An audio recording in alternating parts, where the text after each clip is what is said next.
what I would like you to do on page 514 off the side is to draw your own sketch of the sine curve. And the way that we draw our sine curve is on the y-axis, we mark a maximum value of 1 and a minimum value of -1.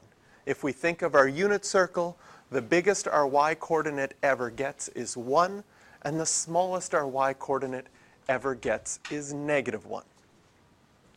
Then along our x-axis, we mark all of our axes family. So we start by marking 2 pi, because that's once around our circle in radians, and then split it into 4 equal sections to mark all of our axes family. Once you've marked all of your axes family, sine is your y-coordinate. What's sine of 0? 0. What's your y-coordinate pi over 2? 1. Y-coordinate pi, 0. Y-coordinate 3 pi over 2 is -1. Y-coordinate back at 2 pi is 0 again. And we draw this nice curve, smooth curve, going through all of those points. Here is a program that I made. Here's our unit circle, and the blue is sine. Now, your sine is your y-coordinate. So if I drag it up here, this blue line is the length of my y-coordinate. And as I drag the circle around, you can see now my y-coordinate is getting closer to 1. Now it's 1. At the top it's 1. And then it comes down here, and the y-coordinate is getting smaller. And then as soon as you go into quadrant 3, your y-coordinate is negative. And you can see the graph being built on the right as we drag it along. So we're just measuring the y-coordinates as we go along. There we go, fill that in. And we get our graph of sine of x.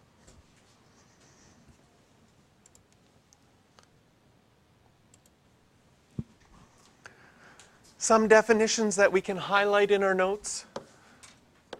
Sine and cosine and tangent graphs are called periodic functions because they repeat themselves. So on a regular interval or cycle, they repeat themselves. The length of that cycle is called the period, how long it takes to repeat itself. For our sine function, the period is 2 pi. How do you find your period? Well, they've marked it here on your graph by taking one minimum and going to the next minimum. That would be one full cycle. And if you measured the distance between one minimum and the next minimum, that distance is 2 pi. Now, in this case, if I wanted to find an easier way to figure out the period from the graph, I might start at 0. If I started at 0, well, at 0, I'm on the graph going up. The next time I'm at 0 is at pi, but it's not going up. It doesn't repeat itself until here at 2 pi, where it's in the middle going up again. And how long did it take to get from 0 to 2 pi? Well, that's 2 pi. And so our period is 2 pi.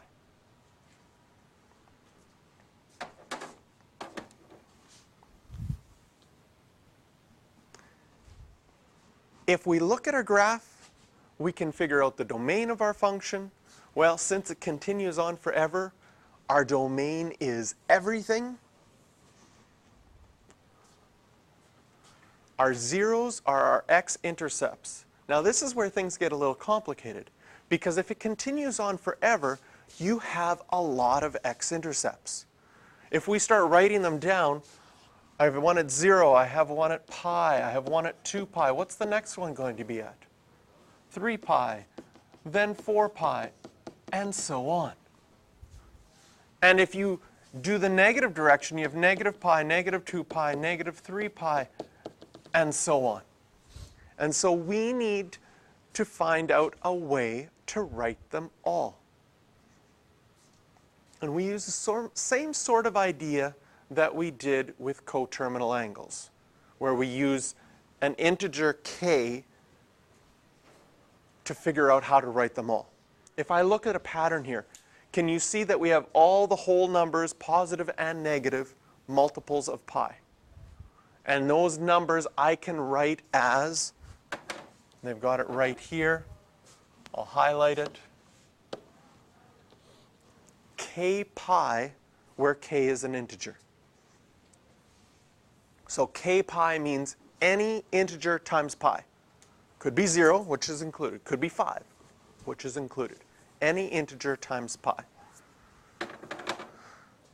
Sine has a maximum value of 1 and a minimum value of -1, so the range goes from -1 to 1. And that's our sine graph. Next, off to the side, do the same thing for your cos graph. Your cos graph are your x-coordinates on your unit circle. Again, the biggest they ever get is 1. The smallest they ever get is -1. Label 2 pi as 1 full time around the circle, and draw all 4 of your axes family. Here's the cos graph given by your textbook. Again, we can highlight that the period is 2 pi, just the same way that we could figure out the period with your sine graph. Again, they took one minimum value here at -pi and one minimum value here at pi, and the distance between -pi and pi is 2 pi. So that's your period. Again, I would probably start at 0. At 0, your cos graph is at a maximum. The next time you're at a maximum is at 2 pi, and so our period is 2 pi. The domain of our cosine function is everything, just like the domain of our sine function is everything. The zeros of our cosine function are even more complicated than the zeros of our sine function. If we start listing them, and again, it's probably easiest to start by looking at our own graph. We have 1 at pi over 2 and 1 at 3 pi over 2.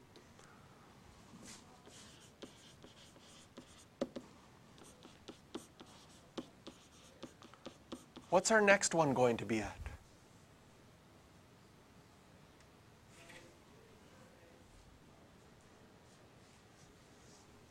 And one way you can think about it is think about your unit circle. If I have 1 here at pi over 2 and 1 at 3 pi over 2, if I kept going around, what's coterminal with pi over 2?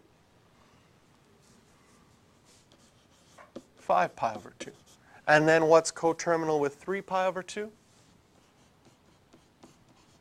7 pi over 2. And so on. And so we start to look for a pattern, because our negative ones would be the same. Negative pi over 2, negative 3 pi over 2, negative 5 pi over 2, and so on. What pattern do you notice if you had to describe it in words?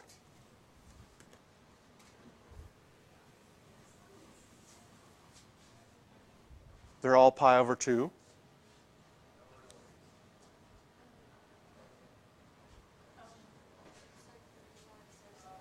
They're all like 3, 5, 7, 9. So what would you call those kind of words? Or kind of words? What word would you use for those kind of numbers? 1, 3, 5, 7, 9? Odd. So they're always odd numbers of pi over 2. Now that's a word way of describing what's happening. How do we write this mathematically? How could I find any odd number? Any whole number or negative number is k, where k is an integer. So if I started with any whole number or any integer and I doubled it, will that be odd or even? It'll be even. Anytime you double any number, you're going to get an even number. So if I want to get an odd number and I have an even number, I just have to add 1 to it. So one way to write all of the zeros will be 2k plus 1 times pi over 2.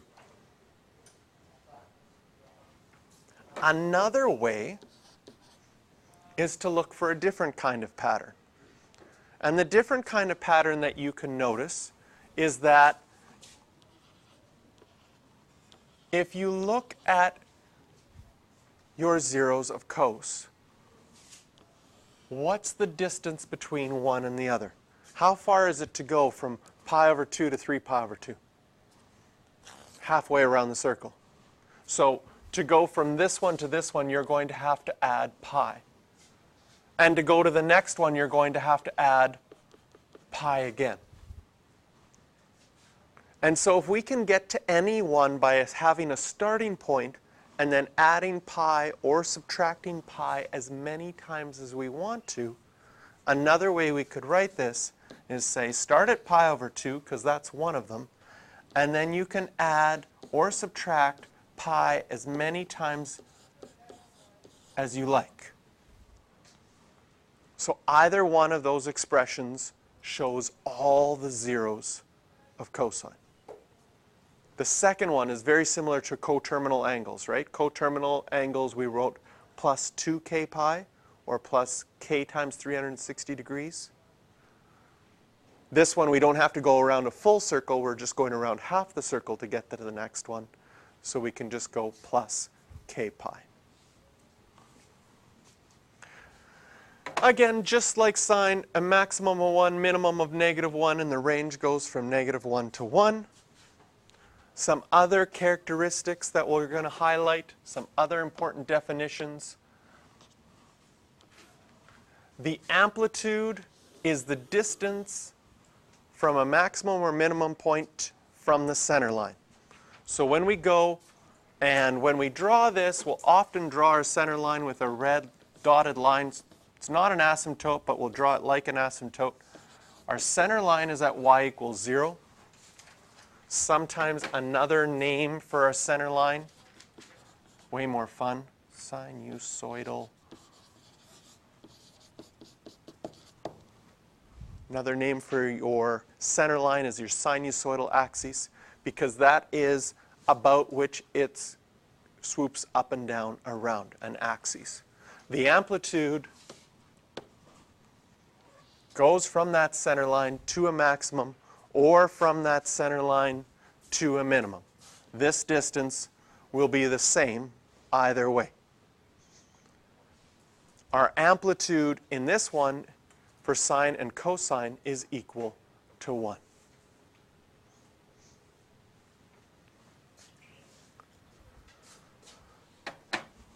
So what we're going to do is we're going to take our two basic graphs of sine and cosine, and now we're going to apply all of the transformations that we did in our first unit to those graphs. So we had horizontal stretches and compressions, vertical stretches and compressions, translations left and right, reflections. All of that we're going to apply to these graphs. So it's going to be a bit of a review from the chapter before. And in example 1,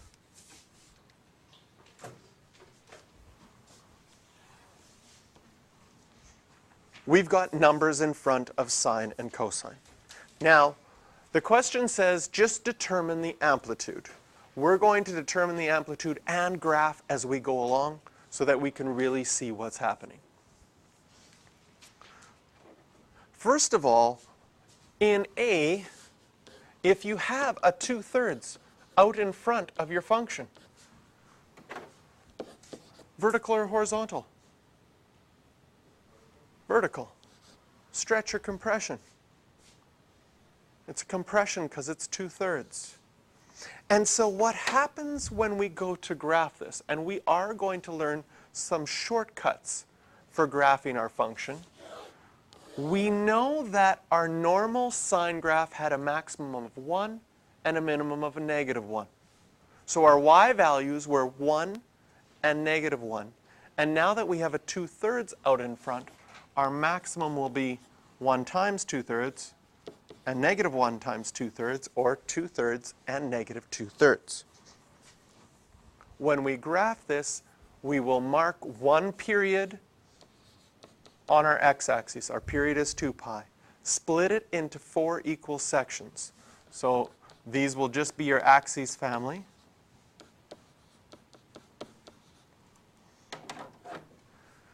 And the difference between our sine and our cosine graph is our sine graph starts on the center line, and our cosine graph starts at a maximum. So our sine graph starts in the center line going up, and you just have to go center to maximum, to center, to minimum, to center. Draw your smooth curve through those lines, and that's our graph of y equals 2/3 sine x. Its amplitude, what's the distance from the center line to the maximum?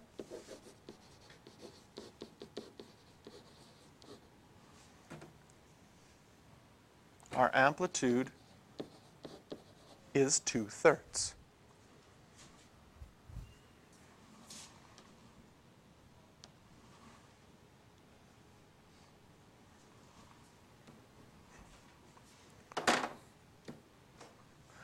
For part B, we have y equals -4 cos x.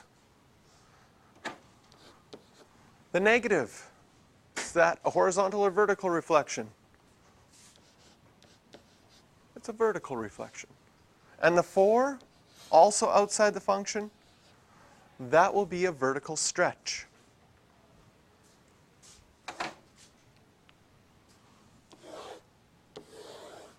Again, when we go to graph this, our cos graph had a maximum at 1. When you multiply that by -4, instead of from 1 to -1, you'll go from -4 to 4. Again, we'll mark one period and divide it into 4 equal sections.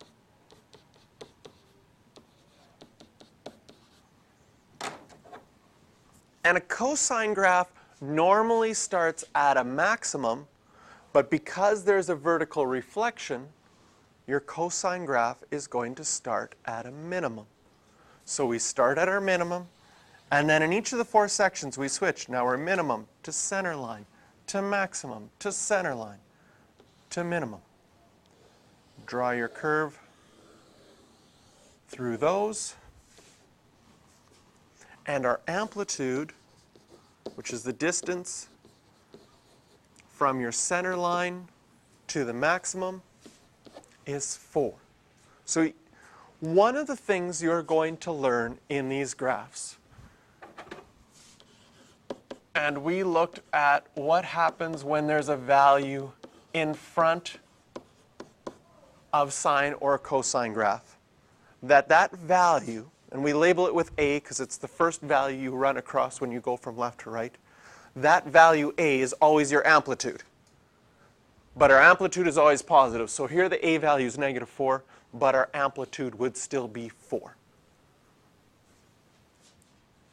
And we're going to use that idea as a shortcut for graphing later on.